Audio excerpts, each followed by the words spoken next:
All right, here's an update on the winter rye and ryegrass combo. Yeah, it's up and running. Haven't put any nitrogen on it yet. All it's had is a potash put down on it before I planted it. Yeah, so it's coming. It's been very slow, so it's cold. It's been very slow at coming up and kind of getting going, but there's pretty good growth on it, I would say.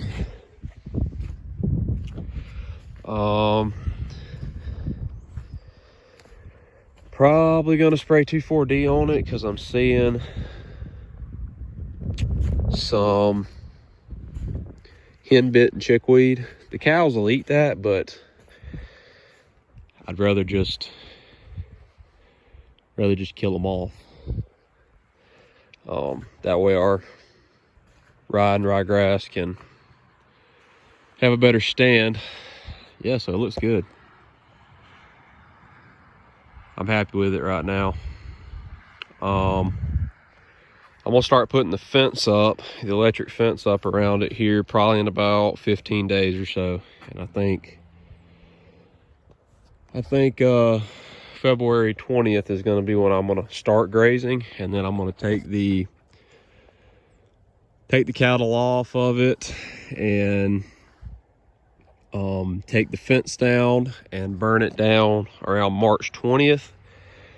I'm gonna have grass growing in the pasture by then that they could be grazing on, and then this is going into corn. That's the plan right now. Yeah, there's a bunch of weeds starting to come, so, but I don't know, it's probably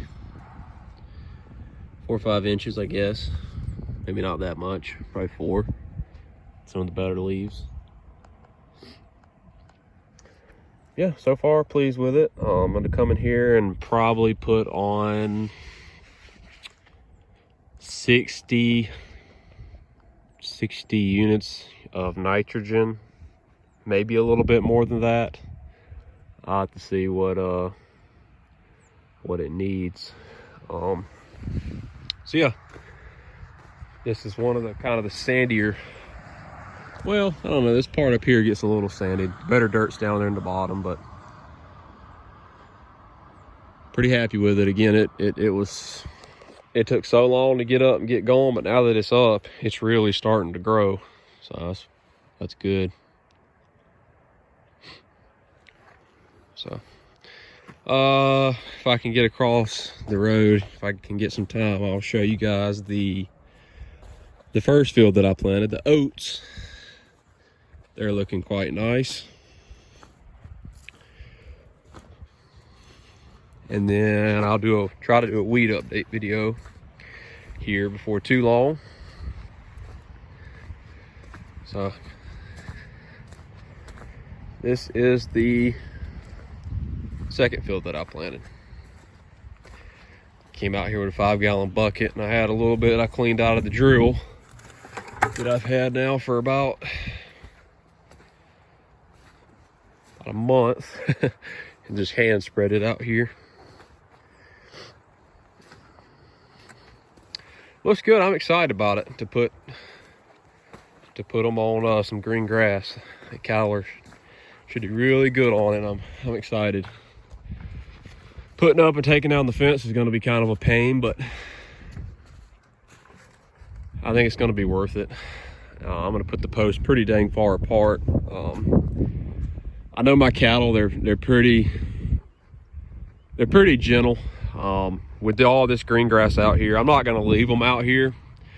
I'm just going to maybe 3 or 4 days a week let them come out here and then try to get them off of it in the afternoons so that they don't lay out here, you know, kind of minimize the foot traffic a little bit on it, and you know, them laying on it. But so I'm gonna put the posts pretty far apart. I mean, probably 25-30 foot apart, and 3 hot wire, and I'm gonna spray with a hand sprayer maybe a 2 or 3 foot away from it, so they don't have any reason to even try to put their head through it. And yeah, big wash back here. Yeah, this is the sandy part back here. It's pretty bad sand, but yeah, so they're not gonna have any reason to try to stick their head through it. And probably about a couple of days before I turn them out here, I'm gonna start feeding them a little bit of the beef herd, a little bit of grain, and that way if they do try to test the fence or get out or anything, I could get them back in possibly with feed. But I think most of the beef cows have actually been around electric fence. I had electric fence down there a couple years back, but none of the Holsteins are used to it. So we'll see how that goes. Ain't gonna lie, it's gonna be pretty nerve-wracking turning them out there for the first go, but I think it'll be just fine. Like I said, it'll be February. They're gonna have been eating hay for a couple of months, and they're just gonna be really wanting something green. And I think as long as we can keep, the grazing, I really want it to be, top of the boot to knee high before I turn them out in it. So I don't really want to let it get I don't want to let it get too low where they start looking for something to eat and then they try to test that electric fence. I don't think I'll have any problems, but I'm just trying to do everything I can do to prevent them from testing it, because yes, there is basically a highway right there, 2-lane highway, and I don't really want cows in the highway. But like I say, I think they're going to be just fine when they're out here. It's nice and green, and it's going to be thick after I put that nitrogen on it. Basically, let's see. So it'll be about 50 days, 45 to 50 days of growth on this right here, and then we're going to turn them out in it. So it's going to be borderline close. I don't know, highly doubt it's going to be knee high, but at least it'll be boot high. We can get them in on it. We'll see how it goes. I'll bring you guys along with me through the fence making process and turning them out and everything. So this is going to be pretty fun. And again, I'm just trying this. I've never done this, and if it doesn't work, I won't do it ever again. But I could just as easy have went and bought some extra hay and some protein for the price of me planting this, fertilizing this. And I don't really count the fencing as an expense, because I always like to have T-post on hand, and the charger, I actually have a solar powered charger that I ran for 3 or 4 years, and it doesn't work anymore, so I got to buy one. I think I'm going to buy a plug-in, but the charger should last me for a long while. And then basically everything on the fencing side, I don't really, you're not really losing money on that. But when you look at the time and the money it cost me to plant this, as well as the fertilizer and the seed, and just the time to turn them in and off of it, yeah, it's going to have to be a pretty big benefit for me to do this again next year. I think it will be, but again, I've never done it before on this size scale. I used to plant behind that old hog barn back there. I used to plant maybe, it was probably an acre or two of ryegrass every year, and I'd let them out in it, just kind of, for some protein in the middle of the winter. But I've never, I'm going to put the groups together and turn them out. So, I mean, it's going to be 23, 24 animals out here on 5.5 acres. I don't know how long that's going to last, if it's around boot and knee high. I would say 2 weeks. If you just did it, 3-4 times a week, and you pulled them off on it in the afternoon. I got no clue, but we'll see how it goes. But again,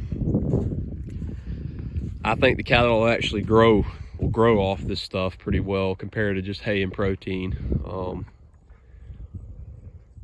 So we'll see how it goes. Hopefully it's worth it, because again, I could have just bought me some extra hay and some extra protein and not have had to do any of this. So I think putting up the fence will be pretty easy.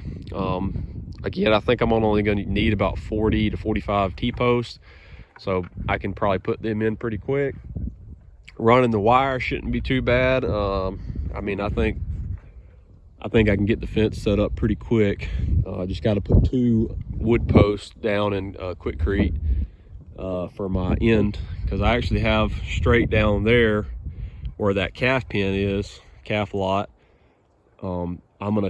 That's where it's gonna turn to the left. So I already have wood posts down there to tie on, or go around. So the reason I did this is because this side of the field already has a fence on it. So all I have to do is run this side and then take a left by the highway, up there, and run it straight across, and that's all I need. It's not actually a full, boundary that I'm having to do, because there's a fence all the way up that side. So that's kind of why I chose to do this. And yeah, I think it worked out good. So, all right, thanks for watching. I'll bring you guys along with me. I guess next step up for this field is liquid nitrogen. I'm gonna wait probably 10 or 12 days though until I put that out, and then we'll start getting the fence put up, maybe a month or so before we're gonna turn them out here in it. But I gotta get the liquid out first, because just turning the tractor around and getting out of here, I gotta getting out of the field, I gotta have the liquid nitrogen out first. I'm just gonna do one application, not a split application. It's like I do sometimes on the oats. And once that's out, we can start the fence, and then we can turn them out once the fence is up and it's hot. And I think around February 20th is what I'm looking for. And then I'm gonna burn it down around March 20th. This is gonna be the last field of corn that I'm gonna plant, because I'm gonna try to get this field in around the 15th of April after it's burned down and ripped and disked twice, and fertilized. We'll run the planter through it with corn. So that's the plan for this field. Thanks for watching.